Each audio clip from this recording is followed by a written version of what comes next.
Are you okay with your spouse having an illegal income stream? Robbing money trucks? I'm gonna be the guy to pick up the man. I don't think that's illegal. I think it's a really important conversation for a South African context. Obviously, it's everywhere. Blessed is whatever. What is illegal, then? It's hard for me because of my profession to say that I'd be okay if someone did something illegal, but in the same breath, I think I would be a badass mafia wife. Like, what? All right. Firstly, let's unpack morality. Because legal doesn't always mean right. Weed was illegal 10 years ago. Weed. A lot of people are still in jail today. But Mike Tyson has made billions off of weed. Because the heists are like one part of it. But if somebody said to you, there's a Picasso hanging Costain City, it's worth 300 million, let's go. You're like gonna invade somebody's home and you might kill somebody's child. And so to know that there was that level of violence in that person that I was with was a thing that made me uncomfortable. Most people also like the shortcut. Now it becomes a habit. It starts as like it's like cocaine. You start it fresh, and next thing, you know what? Let's move. Then once the accent gives it away, you might be looked down on. And then Stereotypes. another thing, exactly. We live in a context on this continent that doesn't allow us the luxury to not first think of ourselves in that person's shoe when we spew something out. You can't. Blah, blah. But I feel like our generation is really getting there. Or at least the people that I'm exposed to, like that's you're saying. yeah. But then the thing is, be present in his life. Hey, oh mama, hey, to I'm like, just because Mama Khai is difficult or is now doesn't know what they want, why must he suffer as your child? Like he just recently got to connect with you. I mean, What a father is a man who provides. And now uti angifundo malamani. And this guy says, I can give my time, guy. I couldn't even buy you ice cream or whatever. So now when we push her away, we're not gonna sit here, guys, and say that these don't exist. They do exist. Some women say, Matt, you don't do anything for my child. You barely buy him anything, and your mouth was telling him mad. But he just wants to be there. And remember, Transgender. That swimmer that he was male. He went through the transition and became female. And when he was competing professionally as a swimmer, I think he was like number 152 in the men's category. And then when after the transition joined the women's swimming category and is now number 1 in the women's category. it's not just like a transgender thing, it's also like a racial thing. Because with what you're raising with Casta, it's a matter of, because he's white, he got away with that.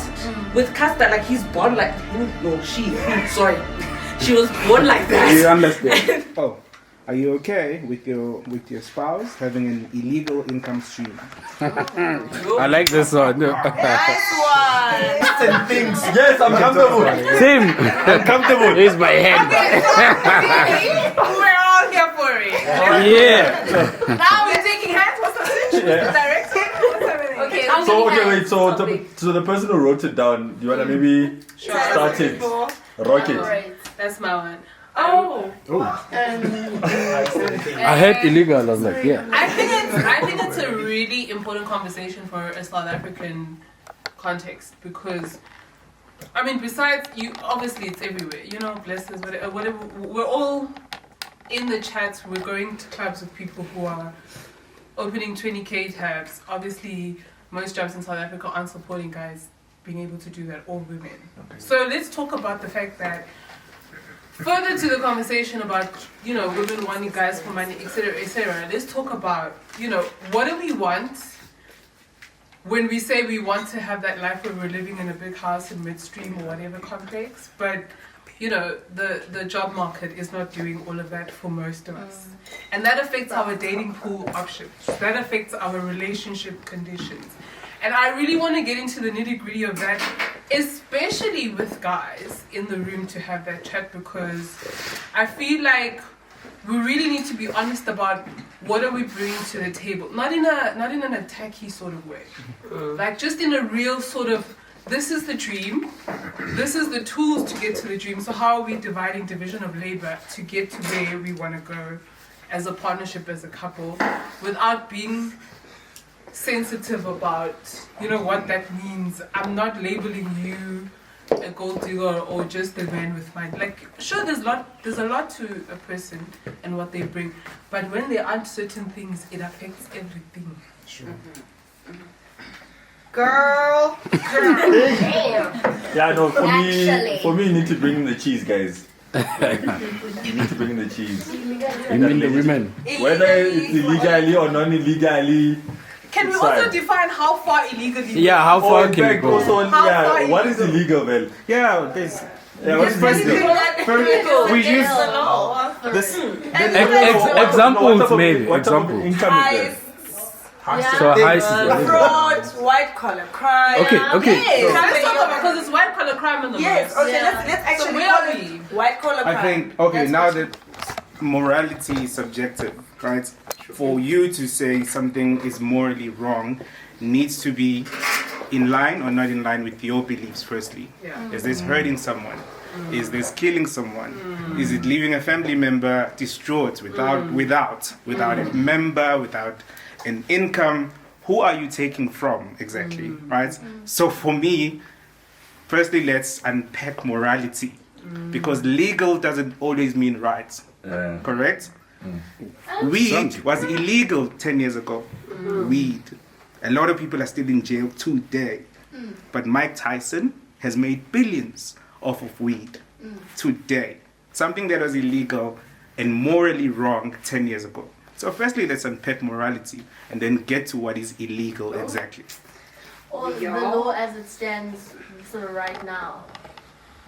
So, heists are illegal. Are you okay with your partner making extra money on the side from robbing money trucks? I'm gonna be the guy to pick up the man. I don't think that's illegal. Guys, I mean, like, can I tell you? I'll be honest and say, I think the only thing for me was, so I've dated a person like that, or who does that, who like that, you know, disease nyana. He's in the money business. Anyway, I dated someone like that, someone who did that. Did and you know? Yes, I was very well aware. And I said to them, I asked them, I said, now tell me, how does it happen? Like, now you're in the situation. Aren't you scared? And he's like, why the hell would I be scared? I've got an AK 24/7. I've got pistols on me. Who am I afraid of? And I was like, whoa. He's like, I don't have time to think about it. I want the money. If you're in my way, I'm going to kill you. Get the money and go live my life. And so I wasn't afraid of them in a romantic sense. I was afraid of, who do you become when you now go do this work that you do, right? Because the heists are like one part of it.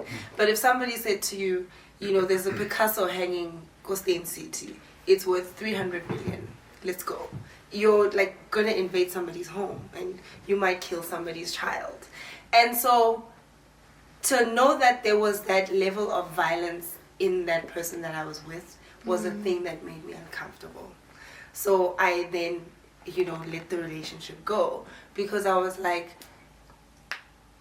what would I do or be if you turned to that person on me, Because also the other thing was that he was very possessive. So I need to know where you are, what you're doing, when are you back? Like every move I make needed to be spoken of. And so if you deviate from that, you get a very cold demeanor. Sure. And so I was like, imagine if I push, because I like my space. Imagine if I just don't answer the calls for the day. Who am I gonna see? Yeah. And so I walked away from that. But I didn't necessarily have a problem with how he made money. I just was like, that side, that other person that you have to be to get it, that's what bothers me. Okay, so let me just answer. So, sorry, I think I left the question as an answer. Let me answer first what I think, right? The question of morality for me is, okay, it's illegal, obviously, if it takes from others. I won't put these in words because I work for a very serious institution. But I don't have an issue with an activity that takes from takers. Yeah. Okay. Right? Yeah. Takers. So we have institutions that take from people so much, relentlessly. Yep. I won't put them into words, but I don't have an issue with an activity that takes from takers. Right? So that's it. Or taking from the rich to give to the poor. Hey, who didn't? Even if you're not giving it to anybody else. Yeah. Yeah, sure. Come on. Oh, can I go? Yeah. Okay, I have a question for you, Nate. Yeah. Wasabi.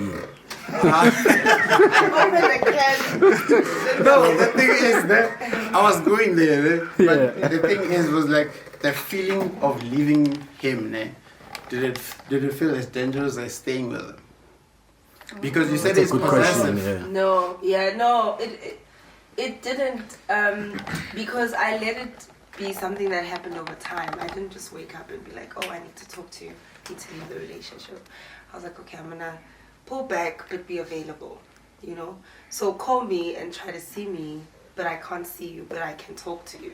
Do you get what I'm saying? So it eventually, a gradual, and then I feel like he picked up on it. Oh. And it was just like, yeah. It's hard for me because of my profession to say that I'd be okay if someone did something illegal, but in the same breath, I think I'd be a badass mafia wife. Like, Yeah. All right. What do you mean? Unpack. oh no, I'm Baby, a the lawyer. Colombian. Oh, you would be the right wife. You would be the one. Yeah. Yeah, no, that's all. Yeah. I'll go. We're still on your topic, right? Yeah. Okay.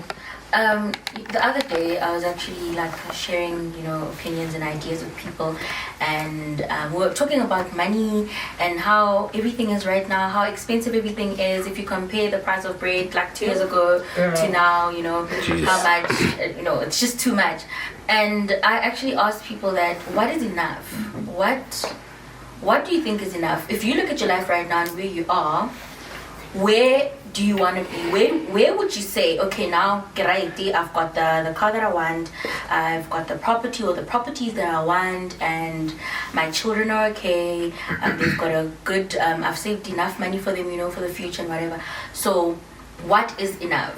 So, to answer that question, for me, I wouldn't really have a problem with being with my husband if he was to do anything illegal. But also for me is what happens, in the journey of doing illegal stuff. Today you might say, okay, fine, I'm just gonna steal stock. Let's say you work in a supermarket. I'm just gonna steal 5 bags or 5 boxes of Kellogg's and I'm going to sell them to people, and that's my extra income. So now the minute you realize that you've got access to this and no one can see you and you're not getting caught, now you move to the next level.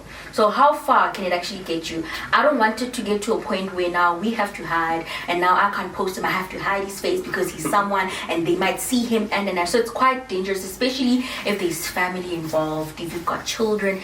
More than anything, you're putting everybody at risk.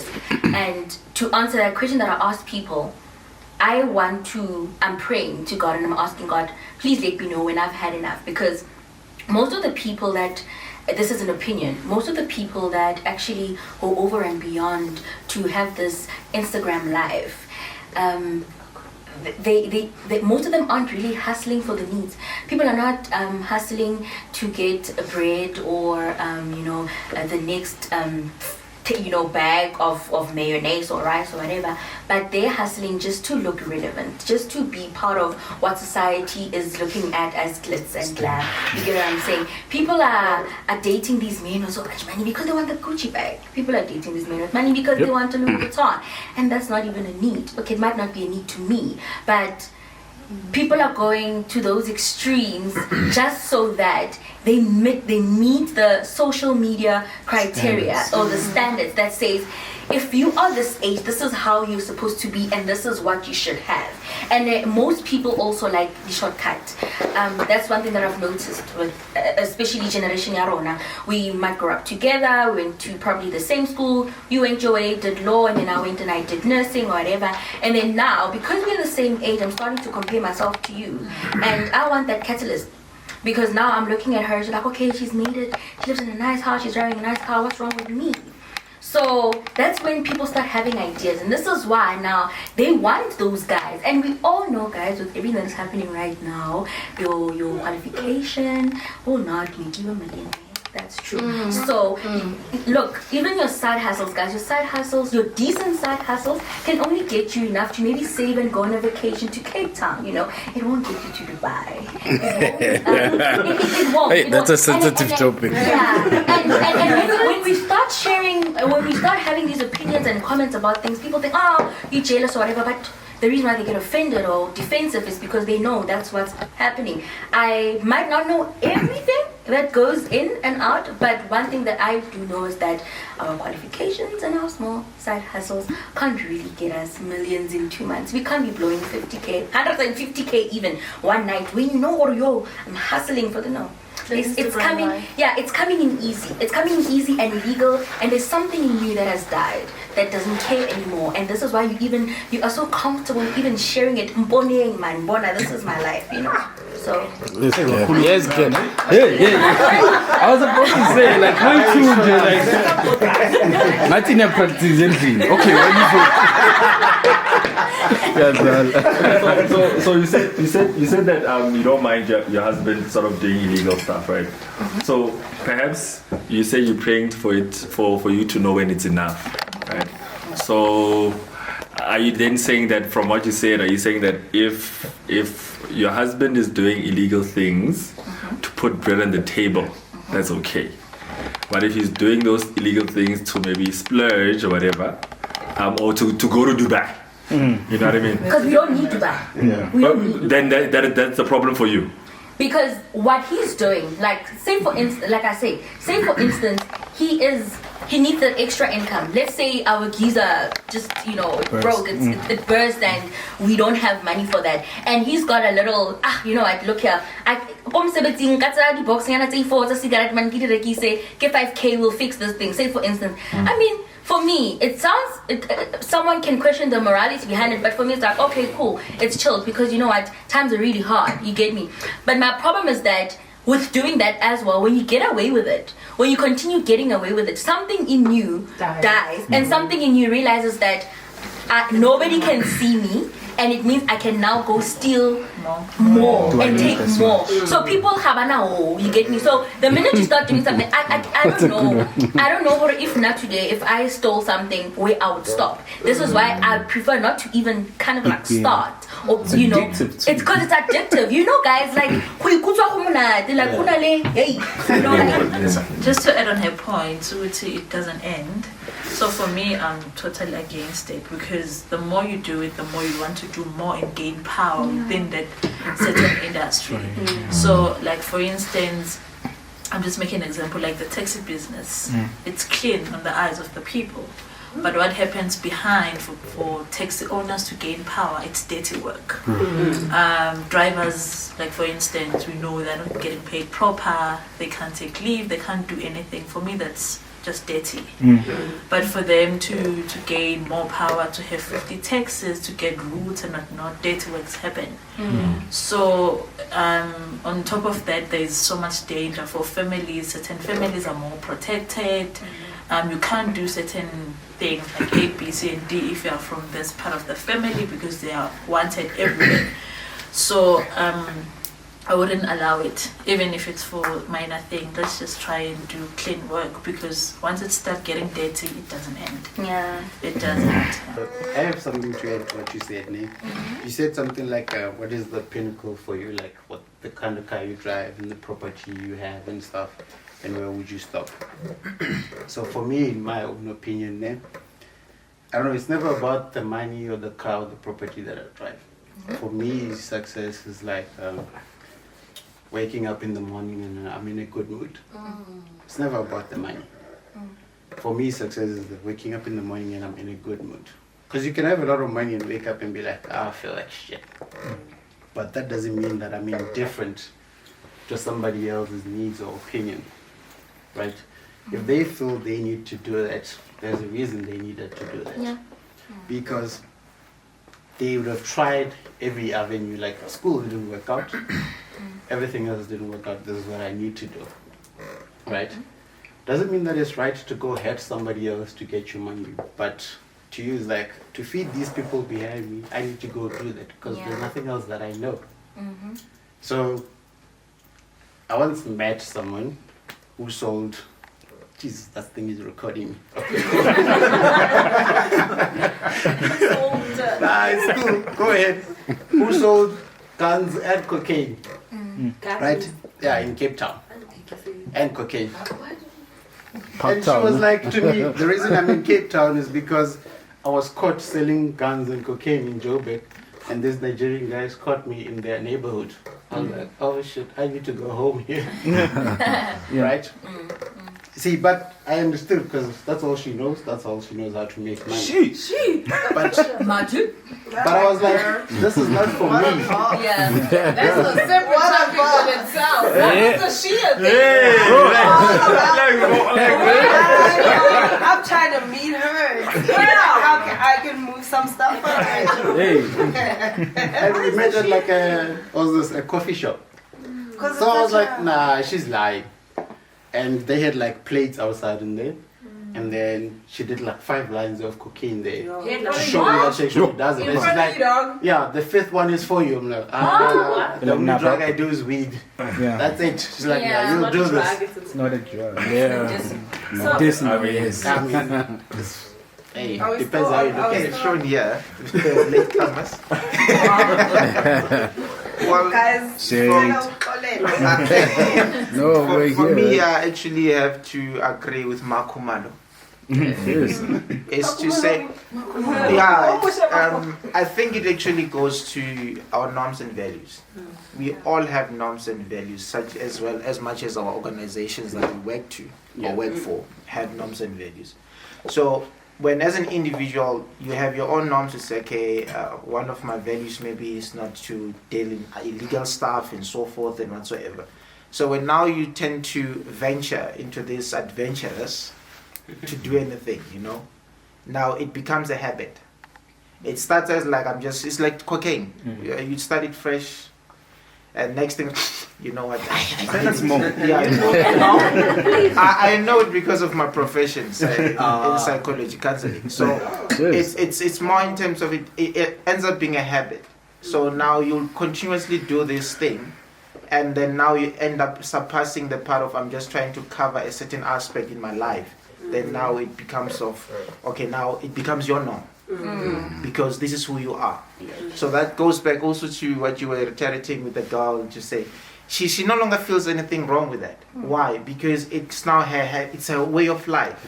But if now you venture into her life, then because of your own norms, now you sort of have it light to say, no, this is not me, but this is you. So it goes back to us as individuals. What are your norms? What are your values? And how do you perceive life? What you went through as well, it also contributes in regards to how you're going to respond to certain issues as we move on in life. I think I'll put a full stop there. Thank you. So a question, would you do something illegal as an income generating stream? Wow, funny. I didn't. I had an opportunity in 2019 with a guy who was a politician, ANC, was offering me, it was a tender of 56 million, but not for me. Where's it was my not phone? for me. Put his number. So this guy, I met him through a friend because he was looking for a counselor because he was going to in a tender. So the tender that he was supposed to get into, they were required a counselor who's going to be able to counsel these people in the field due to the work that they'll be doing, because it was sort of, traumatic in kind of way. So he came to me and then he offered and was like, okay, so what will happen is that for each and every head that will be employing, you'll be sharing this much. Like the counseling will be like, okay, 800, then you'll take 500, I take 400. So for me, I had to look at it beyond where we were in terms to say, okay, it's 56 million. Obviously, you're going to get a lot of money. it was boost me up because I was actually studying fresh back then. But something was like HPSA, that's our association. HPSA to be like, if they find you, my bro, 4 years down the line, 2 years gone, master's gone. So it's about you now. So you see, that's where now I'm talking about the issue of norms and values. So you start to have that clash. You are a lawyer. I come to as much as you want to be a mafia. When now I come to you and then I have 1, 2, 3, 4, 5. Yes, at that moment, because it looks good, you'll be agitated to say, let me go for it. But if you think beyond that, you start to realize that there are a lot of implications. I might get 56 million, but will it accommodate me in the next 10 years or 20 years to come? So it goes back to that. That's the reason why I'm saying it goes back to the norms and values. So no, the answer is I wouldn't even try it, personally. Okay, so I got the same offer, but I took it. But it did not impact me in the future. No. So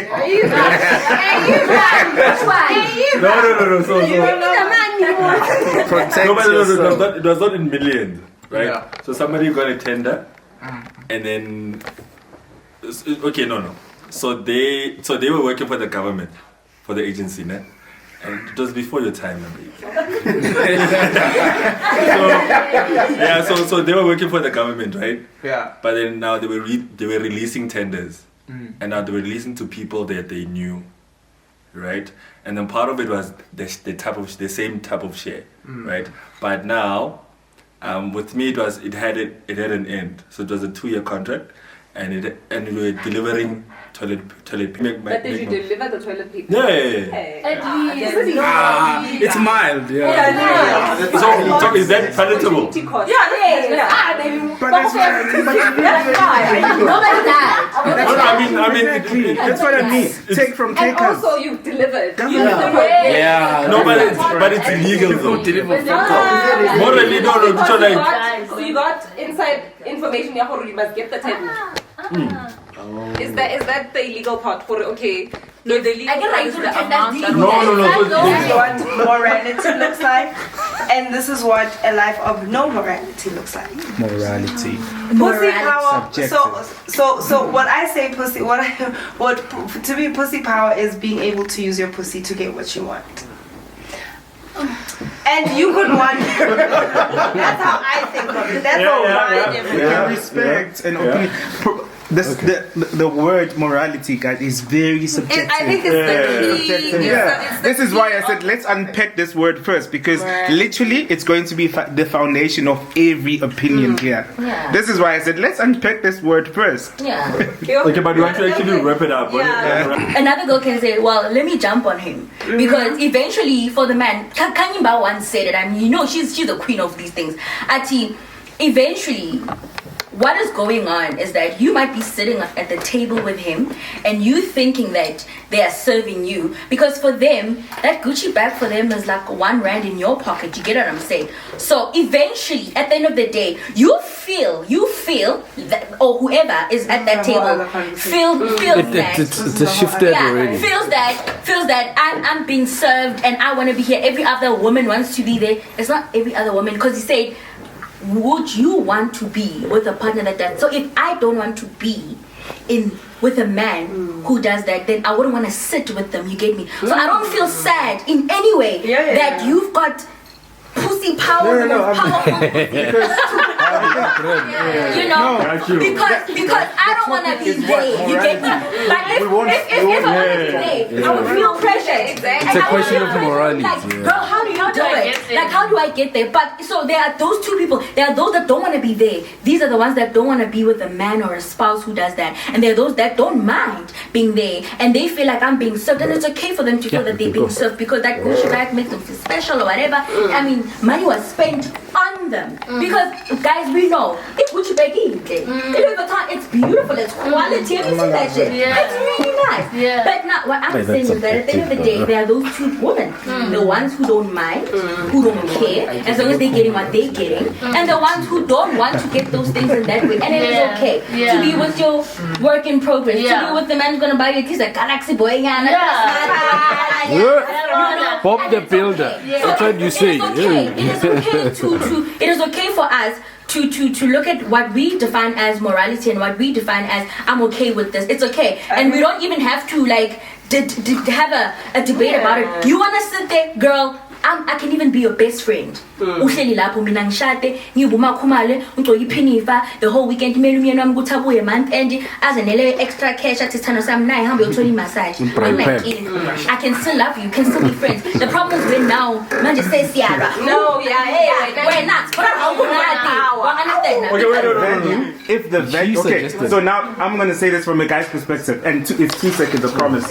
From a guy's perspective, if what I'm looking for is, if what I'm looking for is pussy power, pussy can only be powerful for so long. Yeah. If that's what I'm looking for. So by next year, I'm going to be looking for new pussy power. And then the next year after that, if that's what I'm looking for. If I'm looking for different values, then those values can also be consistent or they can end. It depends. But I think the key word here is morality, and we won't end. We won't end. Awesome topic. And the reason I put this up here, just to give context to those that came late. So when we're chilling there, I'll go there. Yeah, that's what you get. Yeah. Just to give context. So Guys, please when forgive we're us. still chilling there, I come early next time. yeah. Let him talk. Yeah, so when we're still chilling there, okay, I'm really bad with names, right? Yeah. So there was the whole conversation about his accent and where are you from? I was kidding, man. No. And then there was the whole beard. Yeah, of thing. course, yeah. So it sparked something onto me that wait, man, there's always conversations about ethnicities and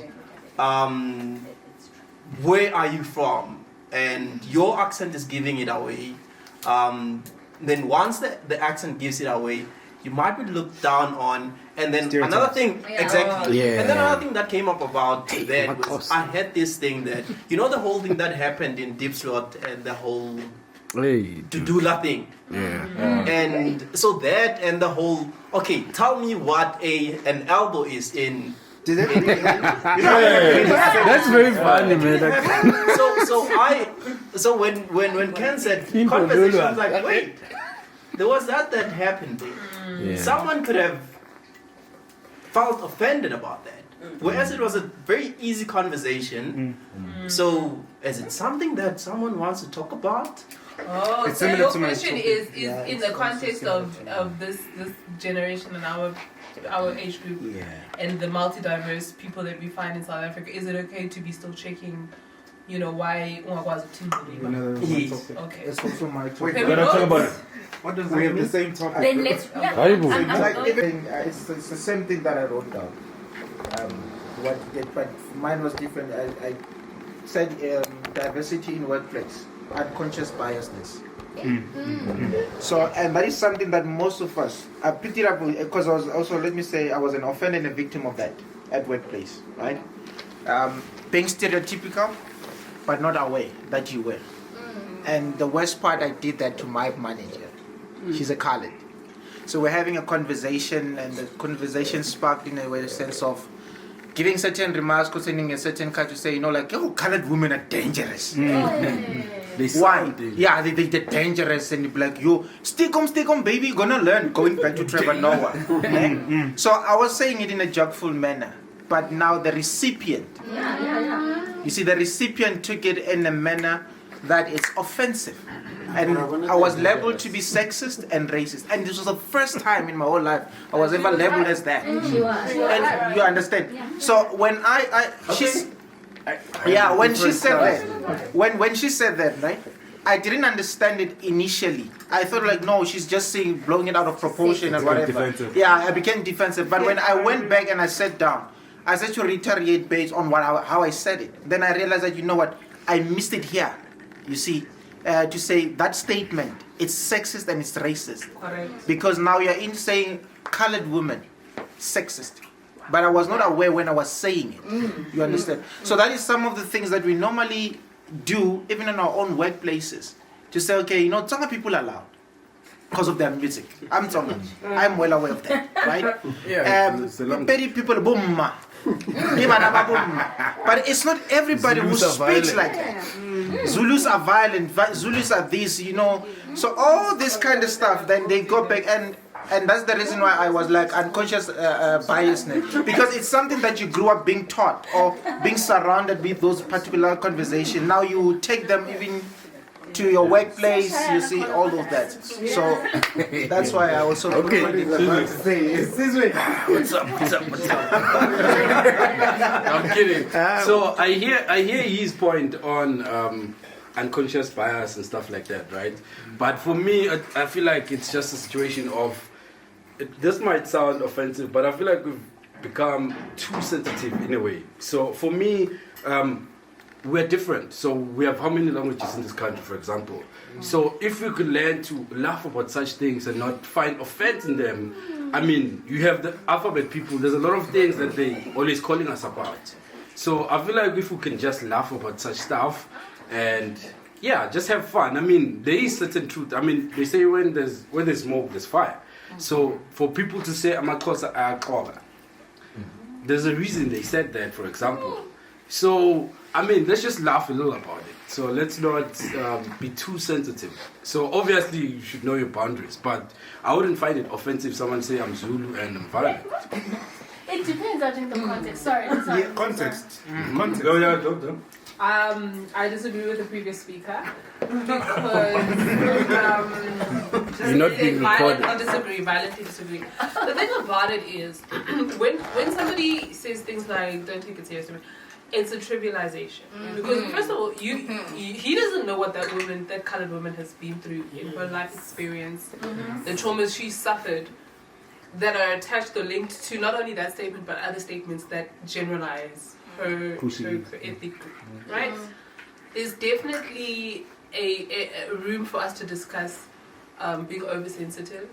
You know, it definitely is a country of many different languages and tribes, and so, you know, as shocking as it was for me when I moved to Johannesburg and nobody had heard of, you know, my name was it was Betty and it couldn't be possible. Like, it dawned on me that literally within the same country, people could have no concept of what other people are like, what their norms are, and everything that they do could be offensive to them or funny to them.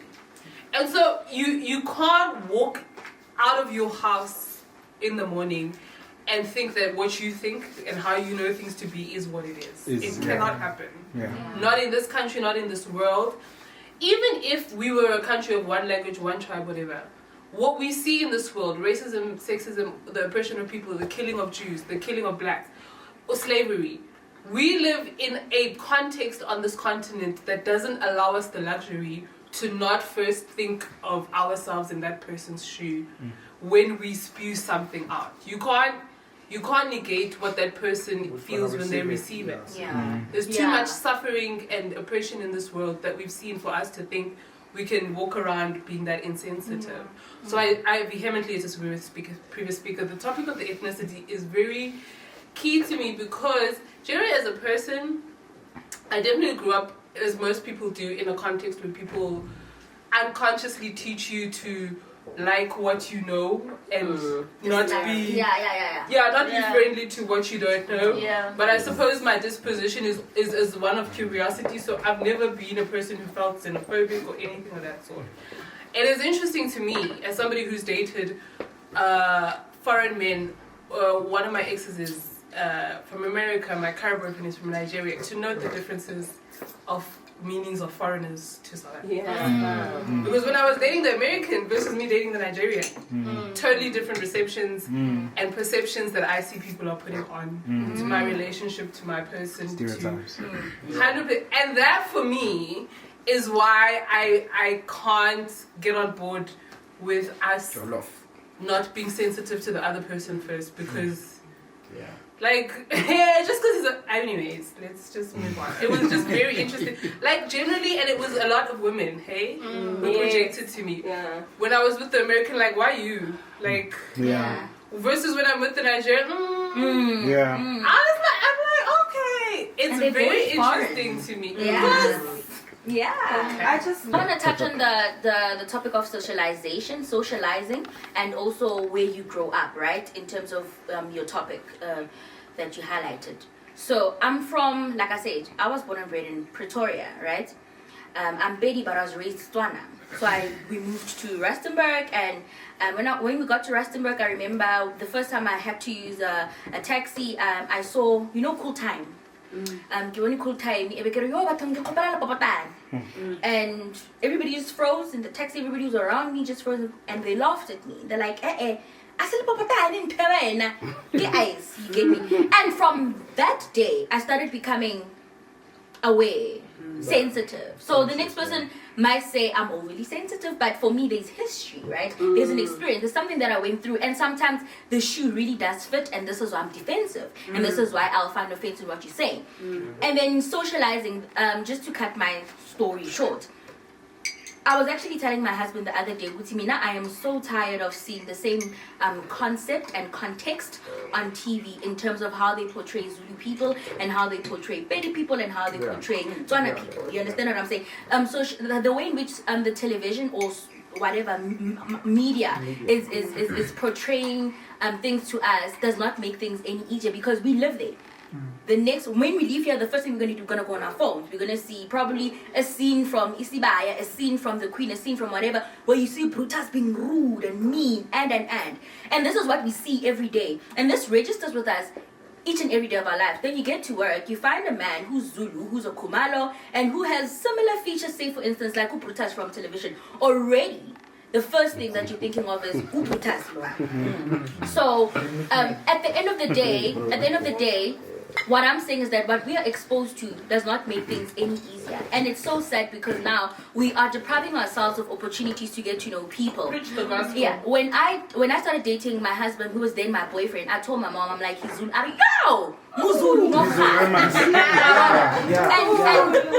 that was wrong. And there's a reason. But there's a reason. But then there's a reason. You get what I'm saying? There's a reason why she felt that way. So it is our responsibility to also now have that room to give people a chance and say, okay, fine, I know I've got my, I've got a room for disappointment because this is what I've experienced. And maybe let's say you've dated 4 Xhosa guys and they were all lying. Obviously, you're gonna perceive Xhosa people as people who lie as such. You get it's your experience, you understand what I'm saying? But now, what I'm saying is that you are depriving yourself of an opportunity to get to meet an amazing human being because you already put them under an umbrella, you've already boxed them, uti lona umkhosa, and I'm not interested. They could have been your soulmate. But you like, hey, I'm not doing that. You get me? So it is like, guys, we should, for me personally, I have given people a chance. I like, you can tell me that this person, she's a busybody or whatever, I'll go and befriend them. Because I was... You will agree with me, you're in psychology. You know the attribution theory. Continue.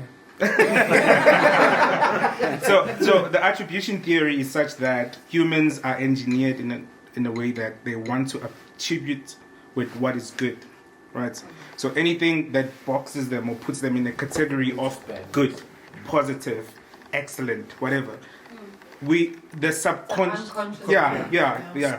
So the unconscious mind ticks all the boxes that are good, and they want to stay in that box. And when they cannot, then they want to notice what is wrong outside them, so they still feel good, right, about themselves. So basically, that's what we keep doing to each other. We want to feel better about ourselves and our groups and our categories, and so that we point whatever is. I had never experienced tribalism in KZN until I moved here. I was like, what is going on? Day one, bro. Day one. I dropped off at Park Station. I was like, sorry, Baba. I'm like, what's going on? I'm just asking how to get through. People were so mad at me. Like, first 5 days, I was like, no, this is too much for me. So I started trying to learn languages, obviously, to be able to communicate. But anyways, I keep noticing the attribution theory. And I was lucky enough that in my profession, I'm able to be exposed to many different cultures, many people from all over the world. So literally, in the Arab culture, I've seen a bad person, a good person. White people, good, bad. Xhosa, good, bad. I've seen a good and a bad person in each and every culture. And so I concluded that every culture has a good and a bad person. Case closed. So what's your question before I just wanted to generally ask in the room that do we believe that attributions, stereotypes, all of those things are things that are learnt at the dinner table in your home? They are. Yeah, Upbringing. They are answers. And I also think Upbringing. goes back to So to me, sorry. So like, number one, I agree with all of you. I agree with you. Agree with you. Agree with you. Generalization is not the way to go, right? As much as you would understand for people who have experiences and they teach them, they it becomes their subconscious. So you experience a lot of bad people in your life because generally it happens. Luna, I'm from a Tswana family, and they will tell you what Xhosa people are this and that. But that's their experience because they are only exposed to a certain group of Xhosa people, maybe, you know. But I keep trying to teach my family not all Xhosa people are like that, you know. So just because where you are in a mining town, you experience people who maybe are not open to educating themselves and open to accepting other people. It doesn't mean for Xhosa people all over the world are like that, you know.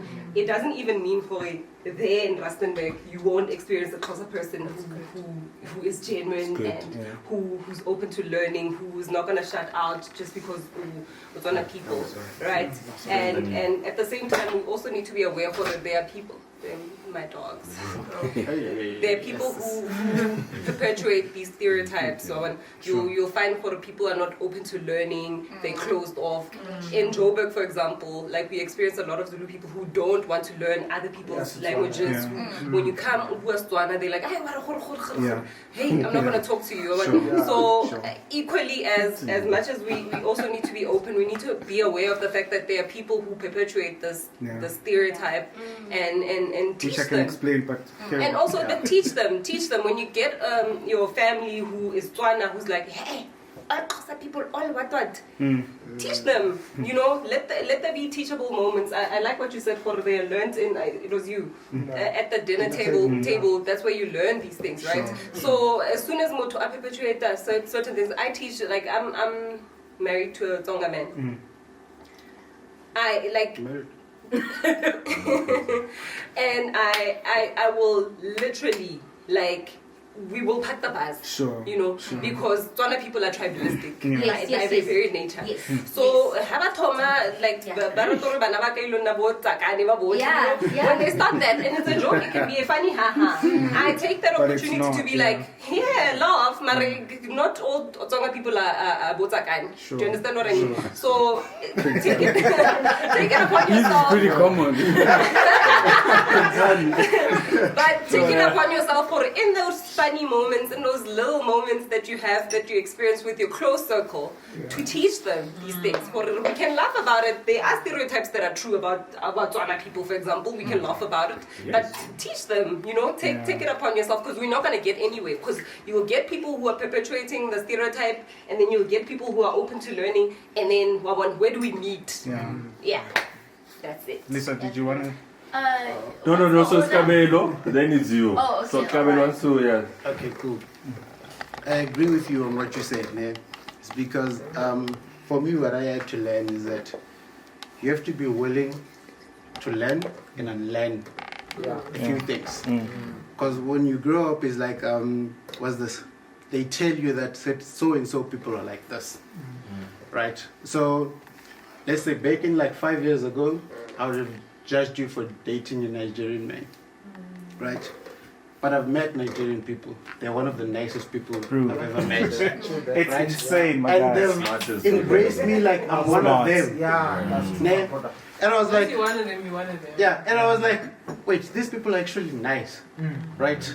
If you get to know them, you'll get to realize that, you know, the stereotype that's set on them, it's, you know, it's a bit out of character, because if you get to know someone, you see that, okay, they're not exactly what they say as they are as the stereotype. They're just trying to eat. Because in Cape Town, right? No, like, bro, the smartest of them. The smartest of them. Smartest people in And I met a lot of them.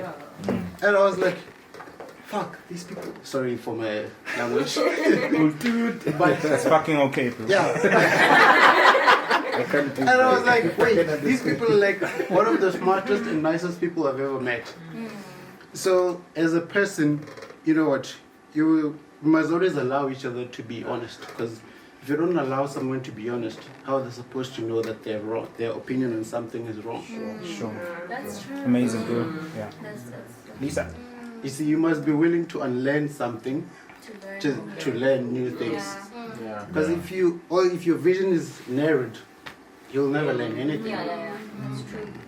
Just to touch on that, which is not what I was actually going to address, but the cancel culture that we live in, you're almost fearful to express an opinion or a position because being cancelled, you know. And I agree with you 100%. You need to be able to express those wrong or judgmental or sexist or whatever opinions for people to give people an opportunity to correct you and to teach you what the correct way is.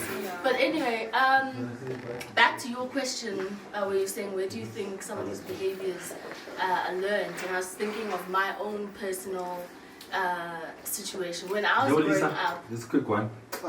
Guys, thank you very much for the time. I have to dash, man. Catch up with you guys. What's your topic, Kimara? You don't want to wrap it up.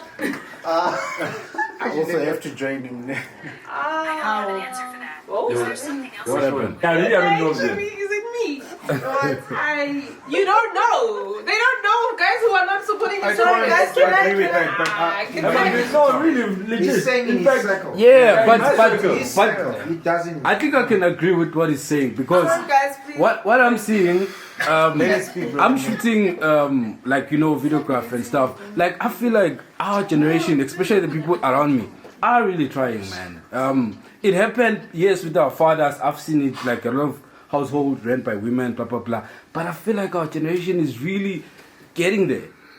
Or at least the people that I'm exposed to, like it's saying. But then the thing is, what about my clients? That all the clients that are coming through, they come with their pregnant wives, support them, hold their hands during the shoots, pregnancy shoots. So, and this I'm not as the people that I'm not close to. So that's widening the scope. These people I don't know. So I'm saying our generation is doing bad. I think, I think even Maggie mentioned it that he's seeing a lot of young guys taking. I'm not disputing that it's not happening, but I'm just saying that I feel like our generation is slightly better. It's getting there.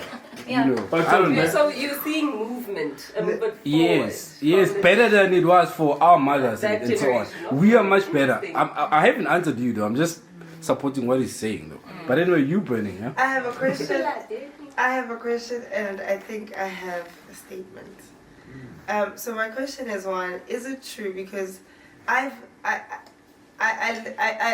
going through a very interesting phase in my life where, like, I've listened to Abo Kokobet, right? Our grandmothers and our mothers talk about men, right?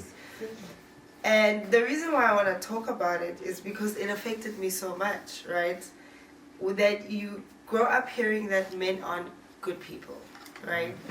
And then it's emphasized in your encounters with the men in your life, your father, your uncle, you know, and then you then grow older and you start interacting with men, but from a very objective point of view to say, I really just want to understand that, is it true how your brain works? And my granny used to say, let's take that subtle. Like my grandmother used to say that men associate the love of their children to how much they love the mother of the child.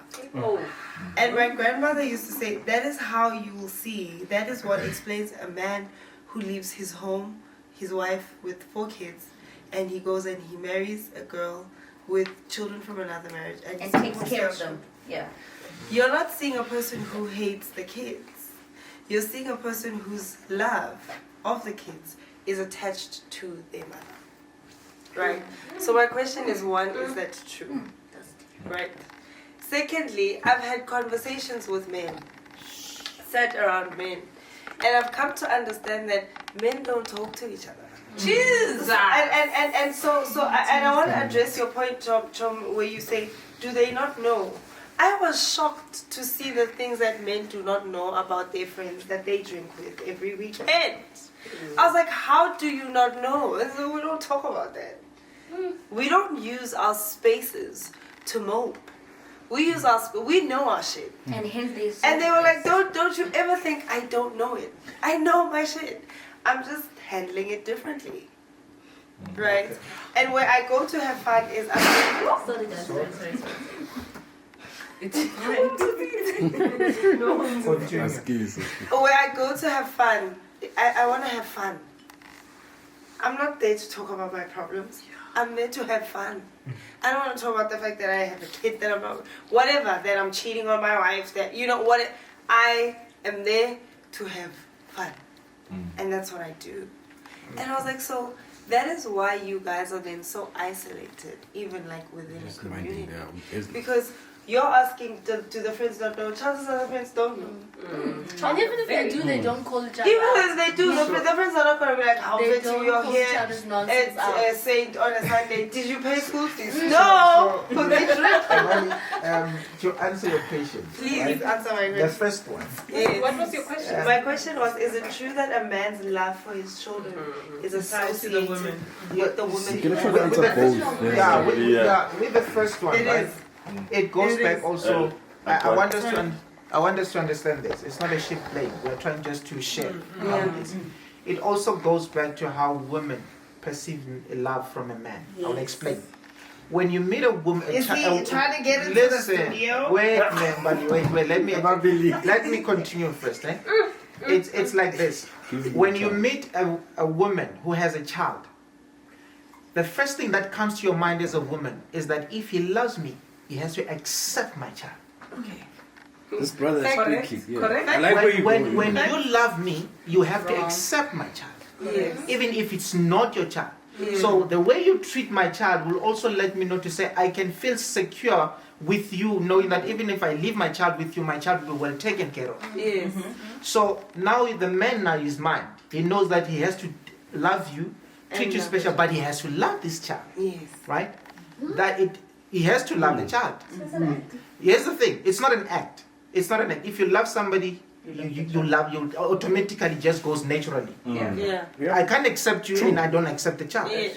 And that's one thing that most women miss it, where they hide that they have kids. And then the men later find out that they have a child, and then he starts to pull back. Yes. And then the question would be, why is he pulling back? It's because you lied to him initially. But if you would have opened up and you open him to actually make his own conclusion concerning the child. I'm coming to you. Right? And then it's coming together so nicely.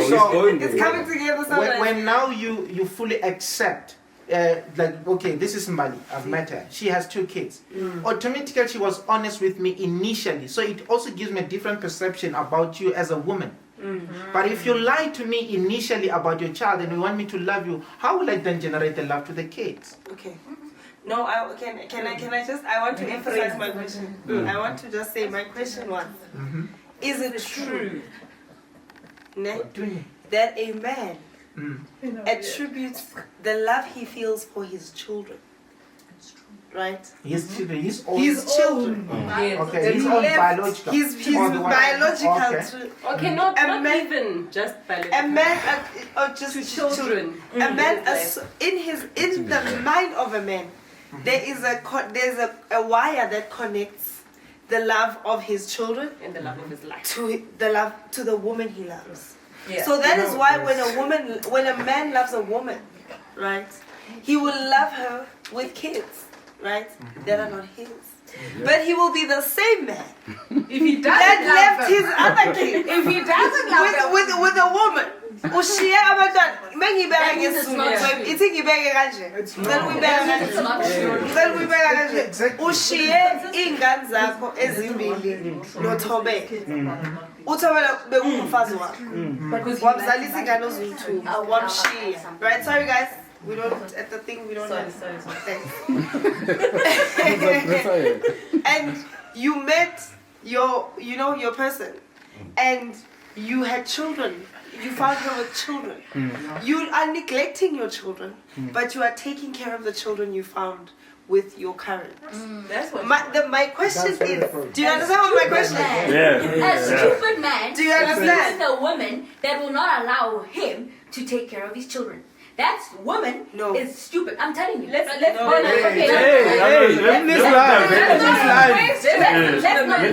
that way. Why would you have someone like evil? No, that's not the question. No, leave the woman out of it. We are focusing on the man. Why would you have someone so evil? I'm saying you're not taking Pearl, and innocent I get it. But let's not focus on the woman. Pearl is a different question. True. It's a valid one, but it's a different one. The question is guys. the question that a man associates the love of children of Can I children answer? that are There's in some love truth to with it, the- though. Oh, the you love. answer. Let him speak. You can let him speak. So They don't want to give each other. there you are. They talk It about might like not be. It might not be for I feel like we need to have a press but think about it this way. No, none of those are No, good. no. None of those. Guys, focus. Finally, Peter has a wife, is married to Mbali. Yeah. They have children. Peter loves his children there, focuses. Peter le Mbali they baqabana. Yeah. Peter moves on, meets Tumi. How? Tumi has children, he takes care of those children. Tumi le Peter baqabana. Moves on, goes to Pearl. Pearl finds Pearl or makes another child with Pearl. Now he's focusing on that. Is it true? Is it? If you think about it, is it what is being perpetuated in today's society? Nah. Okay. So Wait. Can I just go back to your question first? The concept of fatherlessness. Are you talking about a father that is in the mom's life, provides for the... Wait, guys. But you Is my guys... question difficult? Wait, it's not... No, I'm we're coming to starting- you. I'm starting... Yeah, he started. So, are you talking about a father that's in the mom's life, provides, does everything that's expected of a father, but is with the mom? Or are you talking about a father that's... You're cross-pollinating me and her. My question is you. These are your questions. Sure. You know that he Yeah. has kids Yes. that he's not supporting. Sure. And you know that he grew up without his father. He Sure. was raised by his mom and grandmother. Sure.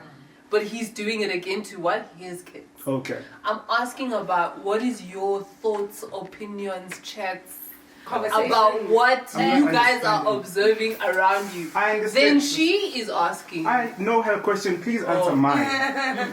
Are you talking fatherlessness to you means what? Means you're not doing any. You're not there. Not providing. Not doing a For damn. Not present. So you're not present. You're not Not providing. present. Focus on Present. zero. As a Emotionally, father, financially, not as a physically. husband, not as a Absent in partner. all three aspects. Then I All can't, of the I can't fatherless. answer it. I don't understand thank you. it. That's what I Okay. was about to say. Even if you're going to then answer it based on the fatherlessness range that you know.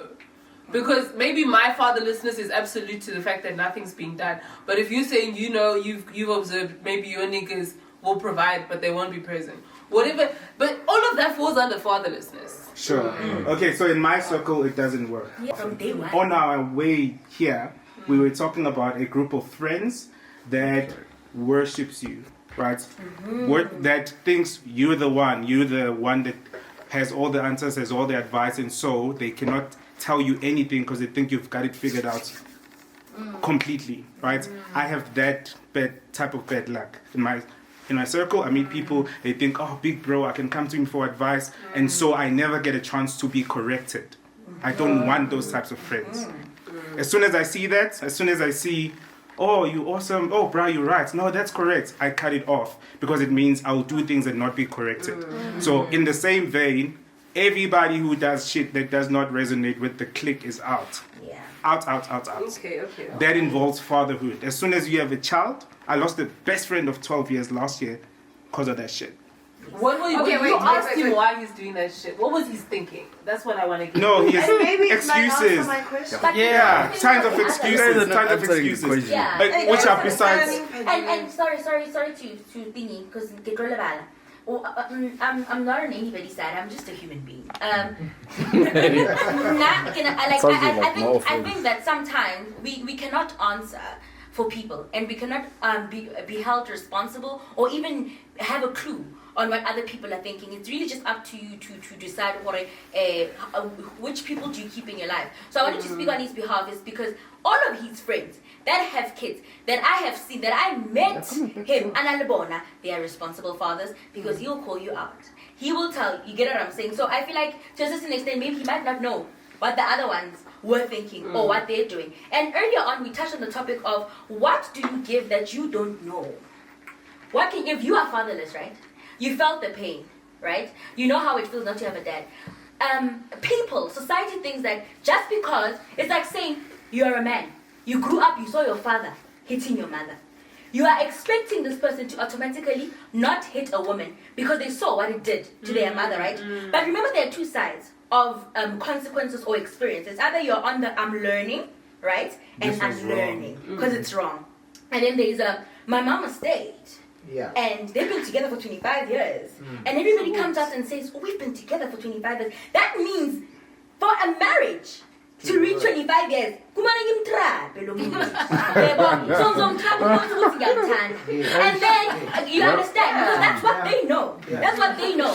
So he's sitting here, he's a successful doctor, he didn't grow up with a dad, and he's like, but eventually I was okay. Right? Yeah. He'll be okay. So that's that. We cannot sit here and say that that's not realistic or that does not happen. It does happen. That's point number one. And then let me tell you, and I've got women, I don't want to call them friends anymore, and I've got women that say Ubuti.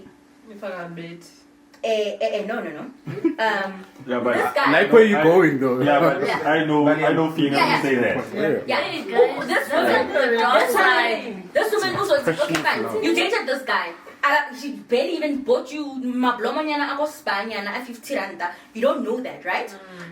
You've never even right? You made that baby. So I don't want to put the responsibility too much on women, because also men, if they don't want kids, they should use protection, right? If you don't want a child, if you don't want a child, making a pancake. Yes. But now what I'm saying is that okay, fine. Then you guys then understand the finances. You guys now understand. You now understand the finances of everything that's going on. And you go, okay, fine. He says, okay, I'll be a dad. And then when Namaji figure, what you know, what a father is a man who provides. And now uti anfundo malaman. And this guy says, I can give my time, guy. You know, I couldn't even buy you ice cream or whatever. So now when we push her away, we're not gonna sit here, guys, and say that these don't exist. They do exist. Some women say, Matt, you don't do anything for my child. You barely buy him anything, and you're not a man. But he just wants to be there. And remember what we do? Indoor mask. This guy does not feel like a man or a father. So you are pushing him away because he's ego all the time. What does that do to him? So he feels like, you know what? I'm not speaking for men because I'm fatherless. I'm fatherless. I've got daily issues for days. But you do. Who's your daddy? What I'm saying is that we are all contributing to this thing, man. To a certain extent, there's women, and then there's men, and then but we can't answer for everyone. We can't sit here and say they do this because some guys actually just do what they think is right or what they know, and they say I'm after 10 years, or I can't be here because she's not giving me access, and that's it. And trust you me, whether he was there or not, Are you answering her question? Yeah, I want to answer her. And now you heard that mama, I did everything for you. Okay. So my dad. Yeah. I think she's raising very interesting points. From a guy's perspective, I think, okay, firstly, before I talk to what she's saying, you guys must remember what we were saying with Kez, that it's sometimes hard for us to answer such questions if our circles are supporting. For example, if we're not seeing, if I grew up with a father, like in my case. So for me, it was easy. I have a daughter. It was easy for me to be there 100% even at 3 a.m. because I've seen it. But anyway, to come back to what she's saying, what I've observed from guys typically want to smash, So you just want to, because it's cool. It's been a case. I know there's condoms. It's been a case, if you smash raw, you get the stamp. So, so you get a stamp of approval because she's beautiful and you hit it raw. I mean, there's things like that. That's what I'm saying. If you've hit it, it's a guy code. It's the guy. So basically with guys. So the stuff that sounds crazy to you guys, to guys, it's not as bad. So for me, I just wanted to hit. I didn't care that she was gonna get the babe, and unfortunately, biology favors the man, because typically we've seen it in South Africa. The child will stay with the mother, and the man takes less responsibility than the woman, because the family will be like, no, it's fine, then I'll bring her home, you know. So it's easy for us to get away with these things, you know, and we just wanted to smash, for example. And in your case, you love this guy, for example, whatever, you're seeing marriage with him, and you're taking the risk of sleeping with him, you know, without that condom. So I'm saying keep that in mind of how guys typically operate. And to your question, you saying, why would a guy? What was the question again? Let me answer. Love the mom. Is the man's love to the child true to some extent? To some extent, it is true. To some extent, it is true. Can I answer? She has a question. After you, Can you let her talk? As on your question, as umuntu okhulele esithembeni, I think it's true. Because the favorite wife automatically gets everything, and ingane nazo get the attention of the father. Ngikhulele esithembeni uma was like the favorite. And we ended up being the favorite of whoever was loved by ubaba.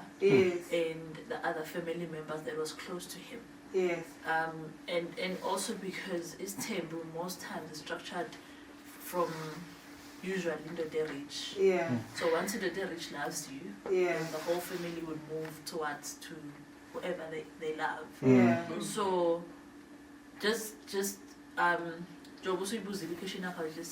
to observe how it happened.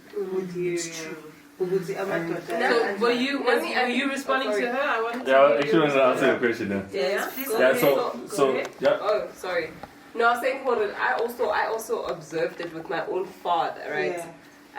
My father absolutely adored my mother, right? And my siblings have this thing where I'm my dad's favorite, and I thought I got the worst end of the stick because my father was not married to my mother and eventually married their mother, you know. So now to me, I'm like, no, I was that secluded child, but coming to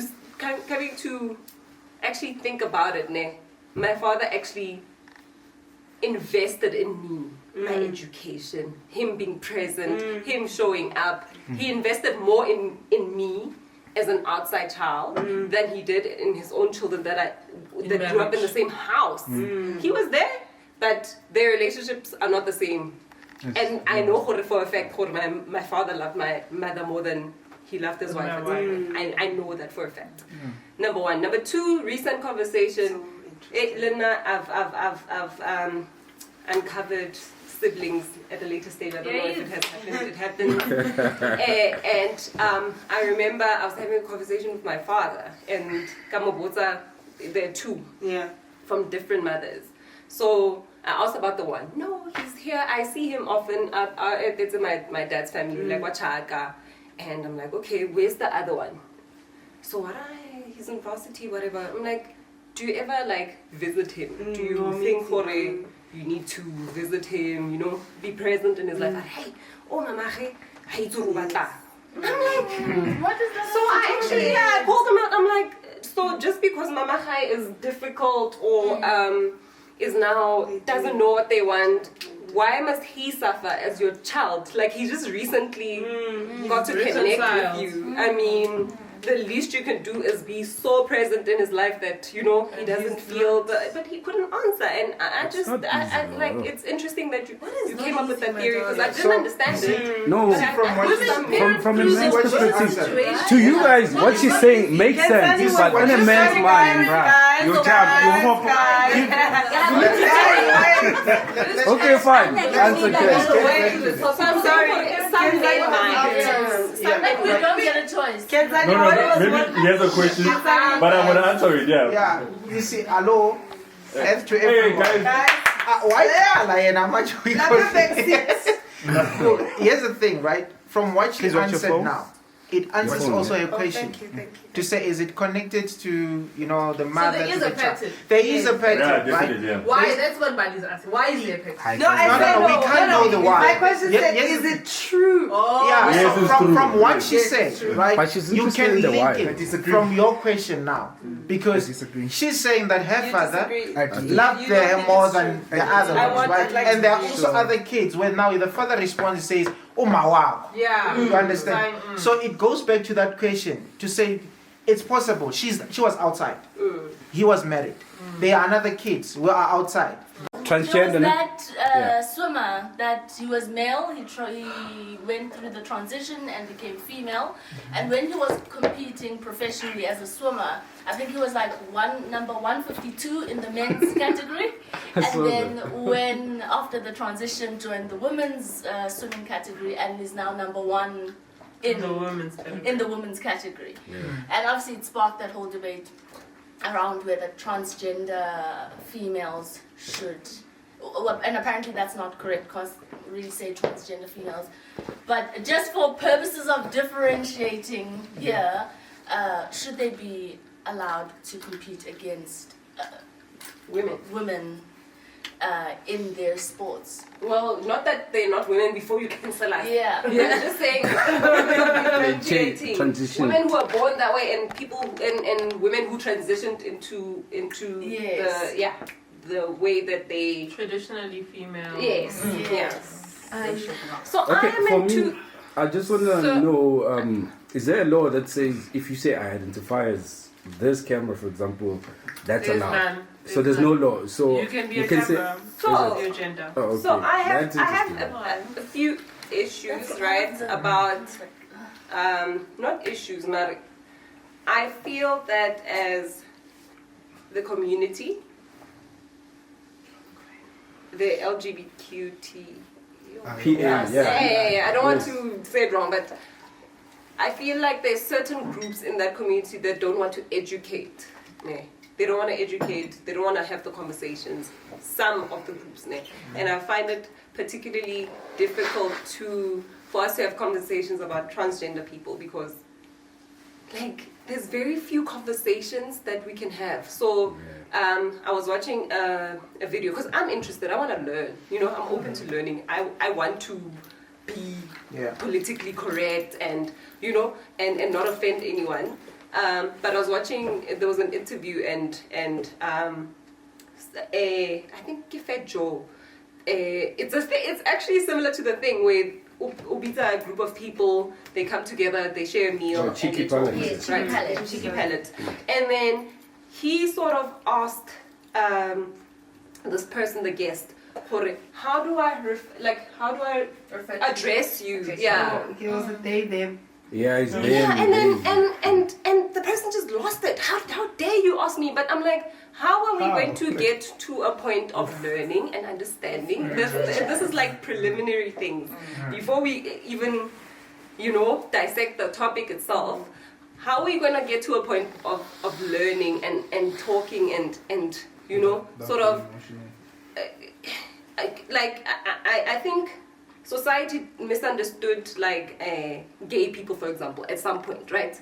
We were like, hey, gay people are these people, and then you get a gay man who's not very, Feminine. Yeah, feminine, and it confused a lot of people. But okay, now we thought gay men are this, and then you find a nice gent, and he's gay, because gay is not about you being feminine, it's about your preference. Okay, so. In order for society to move from that, we had to do a lot of learning and unlearning, and conversations had to be had, and just a lot of learning, right? But it was through conversation that we learned, and it's through conversations where now, generally, gay people are more understood now. We're like, okay, we get the hang of it. We get you're not all in the same class, house, and this is not. Just because Kenzie's like this doesn't mean he's gay, but just because he's feminine. So we've gotten to sort of understand and have open conversation. But transgender people, for me, and without offending them, we want together and everything. Because the testosterone kicks in at a certain time in your life, and whether you suppress whatever. That guy was 157, went to number 1. Ain't no way. Yeah, ain't no way. Other men, as a man. Yeah. He was not gonna win. He was never ever gonna win. Never. So, and also I think also it's not just like a transgender thing, it's also like a racial thing. Because with what you're raising with Casta, it's a matter of, because he's white, he got away with that. With Casta, like he's born like she was born like that. You understand? She was born like that, and then they had to say no, you can't participate. There's a whole entire inquiry with her, and they say no, you can't do this, lower your testosterone. Did they do the same thing with this guy? Because you can go through transitioning and everything, but you take hormones to have breast and whatever the case may be, but it might not lower your testosterone to stop you to actually compete with the other people. So whatever hormonal level that you undergo and everything, it actually doesn't, like, it's different with each person. So now everyone has to be tested with testosterone 2.5. That's not practical. You're still not a girl. You see, it's not practical, and I think we should just have two separate things and just, keep those. Or have a level of testosterone for learning. No, that's not practical. Okay, I was number 3. So look here, I've worked with them. I've done a pre and post op for men that wanted to transition. Are you a doctor? No, I'm a professional nurse. Yeah. Oh, nice. So I've worked with the pre and the post op, right? So I'm gonna keep it brief because we have to go. So I've had a friend. Growing up, I had a friend. My friend was beautiful. She was beautiful. Like she was a girl, all right. But she started when we got to that age of hitting our periods and whatever. She had problems. She started feeling different. Okay, so her parents took her to the doctor, and then they did tests on her, and she just happened to have more testosterone. But physically, she's a woman. Why? We identify women typically in biology. When we open our biology books, you'll see the girl will have boobs and a vagina, and the boy will have a penis, and like a flat chest, right? So even when you go to the toilet, if you've got a flat chest and a penis, you go to the men's toilet. It's not about, I identify today as a woman, and therefore I'm going to go into the female toilet. What's going to happen? You're offending women because you're a man, right? So I've got a problem with, I love freedom, I love liberty, and I love that we're liberated. But right now, people are monetizing everything. And it breaks my heart because everybody's now, most people, let me not say everybody, most people are now grabbing the opportunity to do what works for them as long as it's going to put food on the table. And they're making a mockery of people that actually are born with certain issues and certain, for instance, she was born like that. Okay, she was born biologically with a lot of testosterone, and even when you look at her physically, she does present a more of a male physique. However, I'm sure she grew up going into the female toilet because she still had a vagina, right? So I've got a problem with now people saying I identify as. And society and where we are going to as a world, we are now